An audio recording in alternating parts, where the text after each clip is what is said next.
Diplomats as thinkers in destitute times. When Hamlet performs a diagnosis of history and says that time is out of joint, we can now hear the truth-theoretical undertone in that sentence. The permanent crisis of modern times shakes our most elementary feelings for what is right and what is wrong. A quake runs through the mute subcontinents of what is tune, what is in tune, what fits, what hits the mark, and it destabilizes the very foundations of all the known ways that something can be right. What has an effect is no longer true. What is in tune no longer fits. What hits the mark no longer helps. What lasts no longer holds together, and it does not go the way you want it to anymore. If we take a closer look at the matter, we notice that this description of a state of affairs has been hitting the mark for centuries, even if the 20th century makes a special claim on it. Ever since the movements of Sturm und Drang, idealism and romanticism, modernity has been dancing the roundel of missing the mark. For just as long now, the activities of philosophy have been grouped around the new discipline of the critique of reason. It uses its means to respond to the new state of affairs where truth and correctness are no longer what they were ever since modernity unleashed unique kinetic phenomena on Earth with the help of technology and driven by the spirit of mobilization. These are phenomena that usher in unknown modes of correspondence and non-correspondence. Whichever image we use to represent the modern kinetics of the world, thinking avalanche or secondary volcanism, it awakens a radicalized reflection on the conditions of possibility for correctness. Philosophy in volcanic times inevitably becomes a critique of reason. This too is an art that undergoes transformations.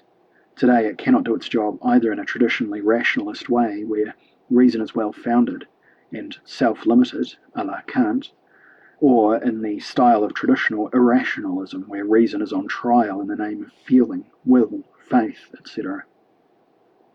In view of current ill feelings, it would be touching to swear by the guiding reason of classical enlightenment, or conversely take flight into romantic sermons of wholeness, by way of civilizational volcanism, or our existence as a thinking avalanche. Too many things are thrown out of joint. Too much has missed the mark, been out of tune, and disassembled to hope that treatments from the pharmacies of modernity, of all places, could possibly do any good.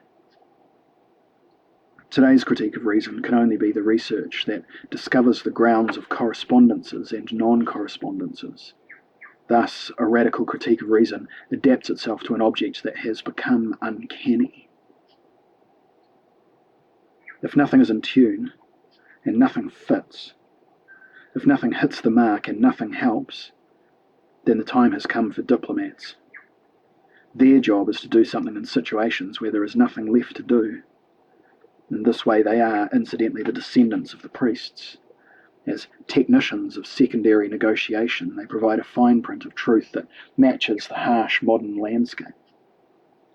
For professional purposes, they count on the need for the agreed upon to be considered true. Without being plagued by metaphysical scruples, they indulge a secondary notion of truth and correctness that no longer allows itself to agree on what would be primarily and essentially the thing that fits, works, hits the mark, corresponds. Partly out of wisdom and partly out of resignation, the philosophy of diplomats is limited to the minimal coordination of dissonant voices, and to a loose assembling of what does not correspond as part of a specific interest to get to an agreement. This secondary concept of the truth of diplomats corresponds to the distinctive emergence of a secondary philosophy that has been unmistakable for generations, one that no longer teaches perspectives on life, but has built its operations around current intellectual secondary virtues such as clarity, overview of material, and communicability. Others think this is a sign that philosophy has recently grown up and abandoned the juvenile vice of thinking about deep questions. And indeed, philosophers now go to the office in the morning like other officials. They've learned how to manage problems that can't be solved as politely, pragmatically, attentively, and ironically as adults and diplomats are supposed to behave. In fact, the idea of diplomatic unification, with its deliberate understanding of things that is neither desirable nor enforceable to agree upon, is recommended as a very grown-up, practical, procedural principle. It replaces convictions with manners, the only case where the term civilizing process really fits. And it would be even more likeable if it refrained from being right on a grand scale and behaving transcendental diplomatically as a doctrine empowered by truth. After all, the concept of consensus does not need to advertise its validity with great effort. It could quietly lower its theoretical budget and concentrate on diplomatic craft. If it fails to do so, the suspicion arises that the secondary philosophy is not free from being jealous of the overthrown prima philosophia. Perhaps it is even homesick for the era of the last established cathedrals. After all, as long as the truth diplomats make lavish efforts towards theory themselves, philosophy as an institution is neither dead nor repealed. It stays alive as long as it surpasses itself. The new division of its business into outbidding activities and diplomatic tasks is the testimony of an unbroken vitality, whereby vitality is to be understood as an ambiguous complement, and wholeness almost as a reproach.